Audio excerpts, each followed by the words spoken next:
I am not saying that to say that trans women aren't women. I am just saying that those pussies that they got, you know what I mean? I'm not saying it's not pussy, but that's like beyond pussy or impossible pussy. You know what I mean? It tastes like pussy, but that's not quite what it is it? It's not blood, that's beet juice.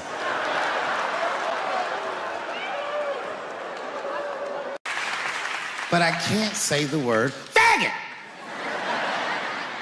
And she said, because, David, you are not gay. I said, well, Renee, I'm not a nigger either.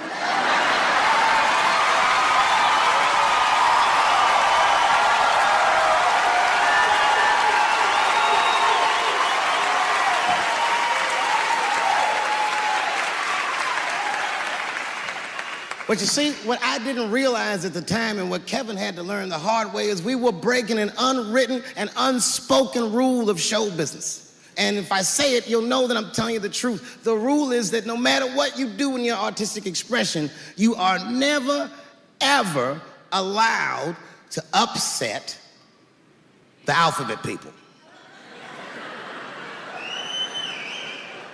You know who I mean. Those people that took 20% of the alphabet for themselves. I'd say the letters, but I don't want to conjure their anger. It's too late now. I'm talking about them L's and them B's and them G's and the T's. People be surprised. I have friends, all kinds of letters. Everybody loves me and I love everybody. I got friends who are L's, I got friends who are B's, and I got friends who are G's. But the T's hate my fucking guts.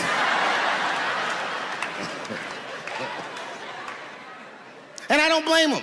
It's not their fault, it's mine. I can't stop telling jokes about these niggas. I don't want to write these jokes, but I just can't stop.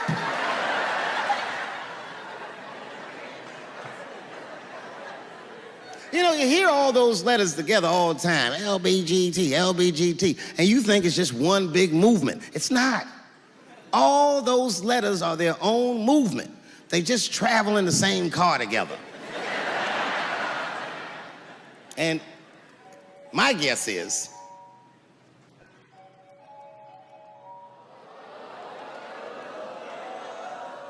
what is this, high school? This nigga probably got a babysitter or something. Go and answer your phone, nigga. Just get that shit out of here. I'm in the middle of something important. Wouldn't it be funny if we made fun of him? He was like, and he went outside like, hello? Mama's dead. Oh, no! Mama's dead.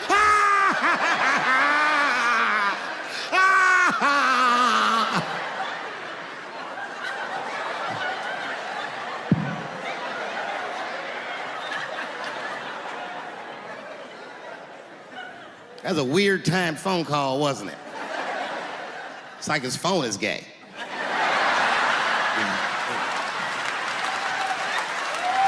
But motherfuckers are just taking it too far. I don't know why or how everybody got this goddamn sensitive. You know who hates me the most? The transgender community. Yo, yeah, these motherfuckers. I mean, I didn't realize how bad it was. These motherfuckers, I was really mad about that last Netflix special.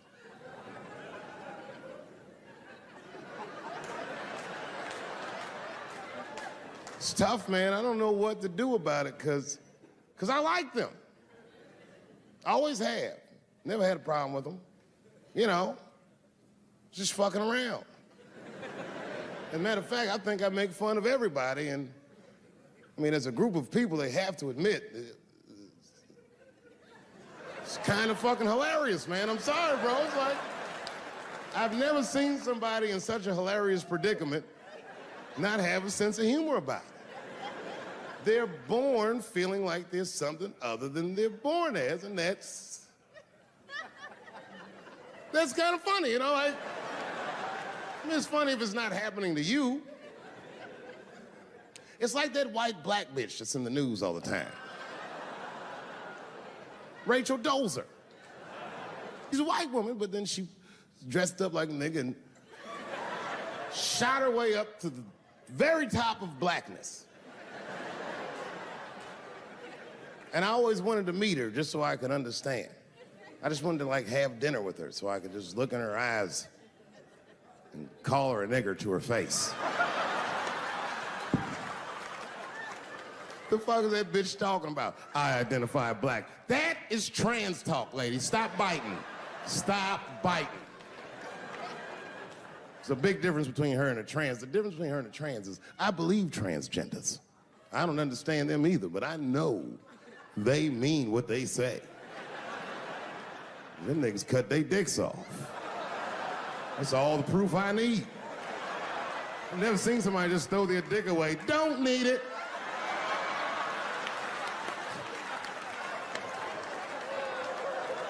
I don't understand, but I believe you and I support your decision, motherfucker. But how far is Rachel willing to go? What is Rachel willing to do so that we blacks can believe that she believes she's actually one of us? Bitch, are you willing to put a lien on your house? Invest in a mixtape that probably won't work out?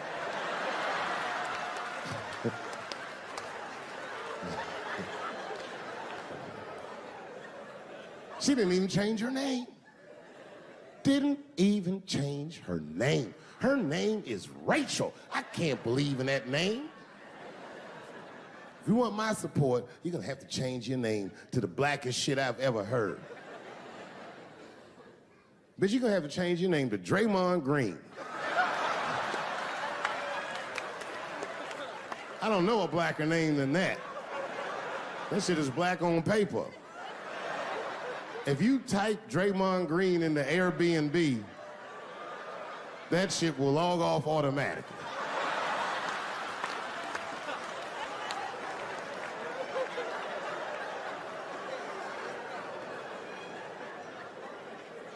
You know, people get mad, bro. People get mad about everything I say. I was doing a show. I was in Portland, Oregon, and I was checked in a hotel under the name Charles Edward Cheese.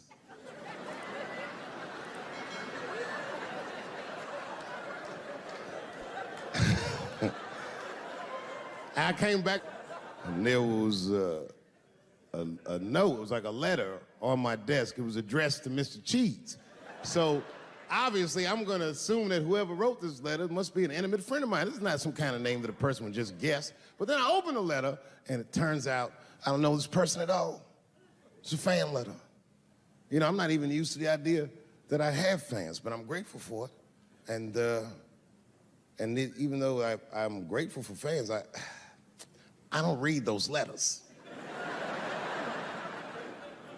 Be nice if I did, but realistically, it's like, what am I, Santa Claus, nigga? I don't have time for this. Like, got shit I want to do. I'm trying to chill. Read all these dreams and wishes from strangers, but I read it. I'd already opened it. So I just read the whole letter. And you know what, man? Whoever wrote this letter truly loves me. I mean, they were really fucking nice in the letter. And then they described to me what it was like to come to the show, how excited they were, how much fun they were having. And then they said that when I got to my jokes about transgenders, that they were, quote, devastated. Because it turns out that whoever wrote the letter was transgender. Now, I'm gonna be real for a second. You gotta understand, I never feel bad about anything I say up here.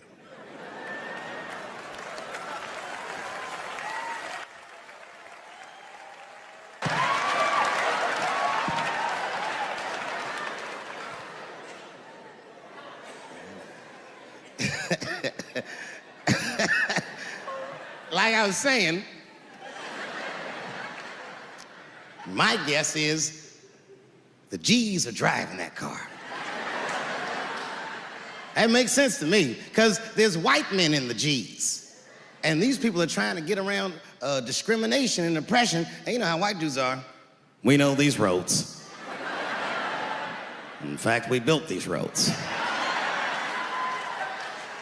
The rest of you buckle up, we'll get you to where you want to go. So the G's are just driving the car. course, next to the G's in the passenger seat is the L's.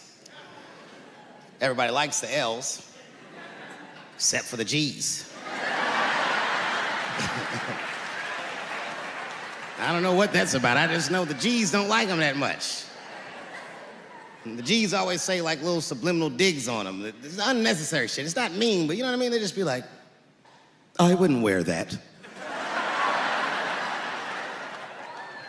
The only thing that breaks the tension between the L's and the G's are the B's in the back seat. That's right, there you go. Everybody scream out when you hear your letter.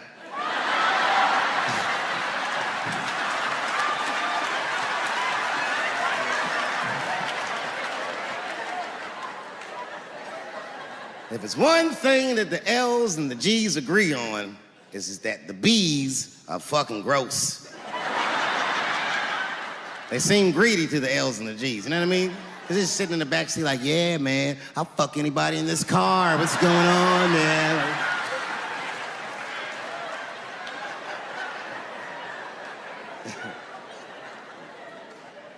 And sitting next to the B's, all the way in the backseat by themselves, looking out the window. That's the T's. Everybody in the car respects the T's, but everyone also resents the T's. It's not the T's' fault, but everyone in the car just feels like the T's are making the trip take longer.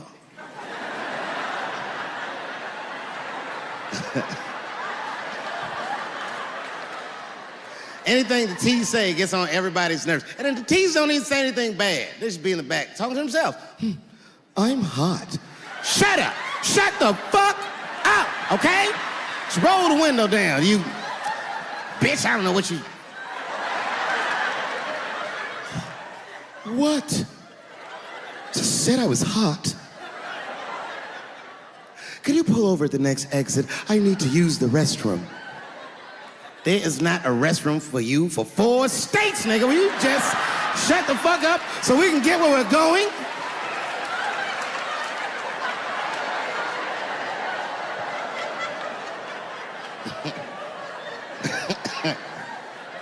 And just when that car can't get any more tense, the Q's are a hitchhiker that they pick up on the road. Some white dude in booty shorts is walking down the freeway.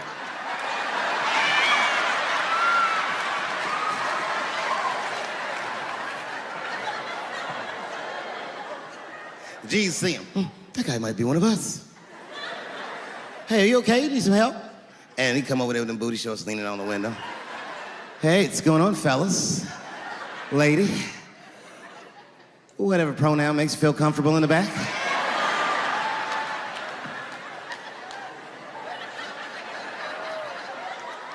Yeah, I don't really know where I'm going.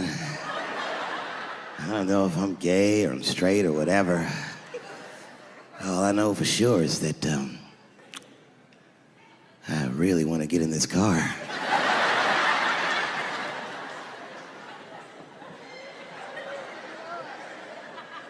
And they make him get in and sit in between the B's and the T's. I feel bad for T's, but they're so confusing. And it's not all my fault. I feel like they need to take some responsibility for my jokes. Because I didn't come up with this idea on my own. This idea that a person can be born in the wrong body. But they have to admit, that's a fucking hilarious predicament. It's really fucking funny. If it happened to me, you'd laugh, wouldn't you? That wouldn't be funny if it happened to me? I think it would be.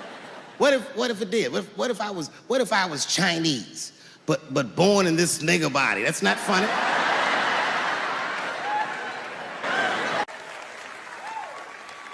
And I would never admit this to you if I hadn't locked your phones up.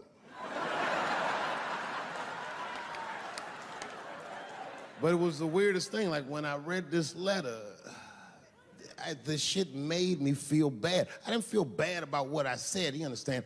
I felt bad that I made somebody else feel bad. To be honest, I don't even know what I said that upset that person.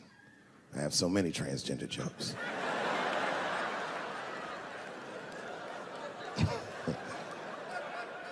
But I feel like it was probably this joke I'm about to tell you right now.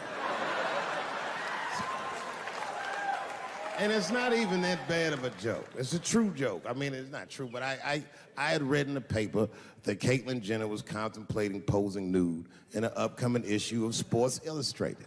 And I know it's not politically correct to say these things, so I just figured, fuck it, I'll say it for everybody else. Yuck. Oh, sometimes I just want to read some stats. I don't know why you're gonna cram some man pussy in the middle of the sports page like this. I just didn't think that was the place for it. But I wasn't saying anything like Caitlyn Jenner's a bad person. I'm not mad at her for doing it. Not even mad at Sports Illustrated. If I'm mad at somebody, I'm probably just mad at myself. You understand? Because deep down, I know that I am not strong enough to not look at those pictures.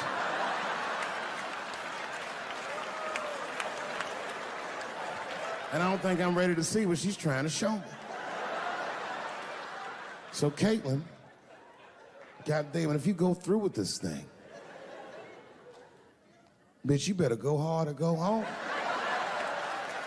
I want you to go all the way. Hustler style. Do you know what hustler style means, miss?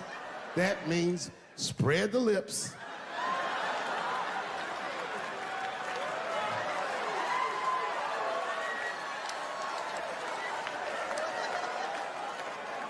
I hope she spreads her lips and there's an itty bitty dick inside. Ah! The show is behind the curtains.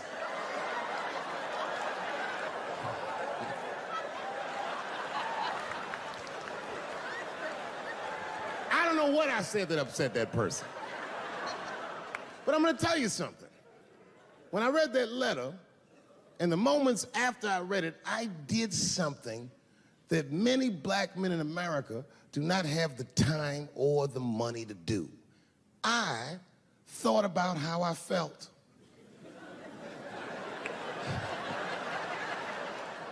Asked myself a very basic question that I don't think I ever directly contemplated. I said, man, Dave, if you're writing all these jokes, do you have a problem with transgender people? And the answer is absolutely not. The fuck do you guys think I am? I don't understand all the choices that people make. But I do understand that life is hard and that those types of choices do not disqualify you from a life with dignity and happiness and safety in it.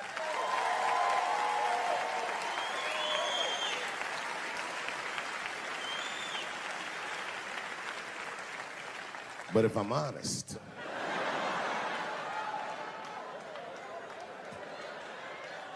my problem has never been with transgender people. My problem is transgender people. I just feel like these things should not be discussed in front of the blacks.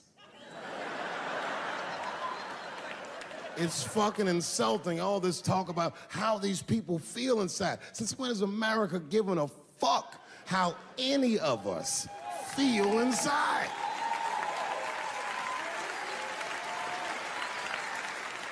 And I cannot shake this awful suspicion that the only reason everybody is talking about transgenders is because white men want to do it. That's right. I just said that. If it was just women that felt that way, or black dudes and Mexican dudes being like, hey, y'all, we feel like girls inside, they'd be like, shut up, nigger. No one asked you how you felt. Come on, everybody, we have strawberries to pick. It reeks of white privilege. You never asked yourself why it was easier for Bruce Jenner to change his gender than it was for Cassius Clay to change his fucking name?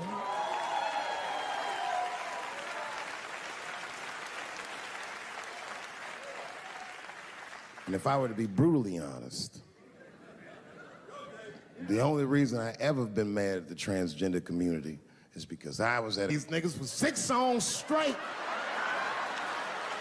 I had no idea.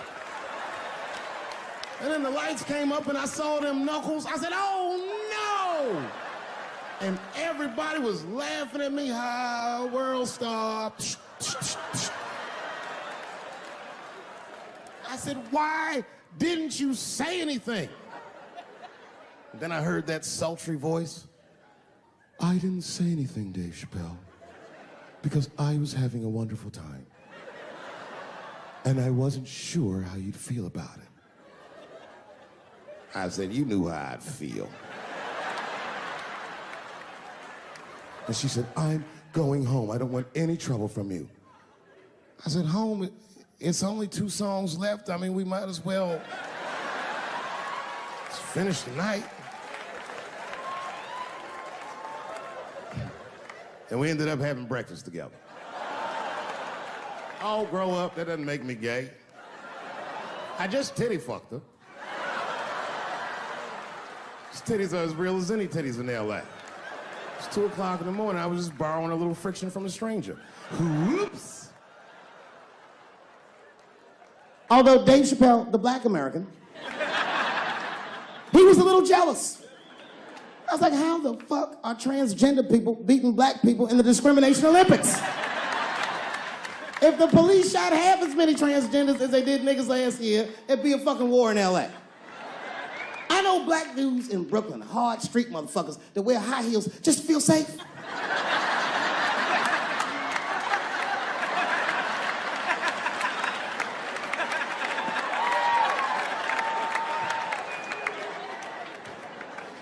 Transgenders are gangsters. I used to do business with a transgender in Hollywood. Man, everybody would be scared of her in the boardroom. She'd walk in there, newly minted woman, high heels, purse. Wouldn't say anything to us, just walk around the conference table looking mean as shit.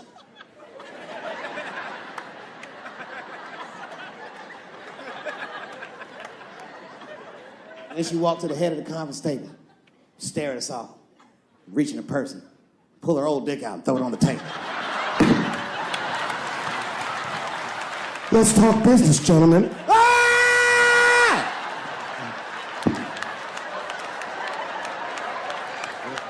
Shit is scary as fuck. If your best friend pitched that to you, you'd be horrified. Yo, nigga, let's go to the hospital and cut our dicks off and make pussies out of them shits. What? Can't we just get matching jackets or tattoos or something? Sure, that's what you want to do? There's only one way to find out, nigga. Wu-Tang, bow, bow. Let's go to the club and trick niggas into fucking us, yeah.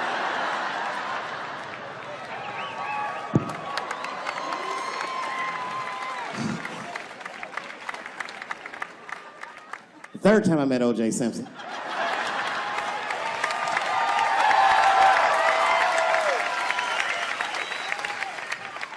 Third time I met O.J. Simpson, I was doing great in life. I just finished the 2nd season of Chappelle Show. Man, those were good days.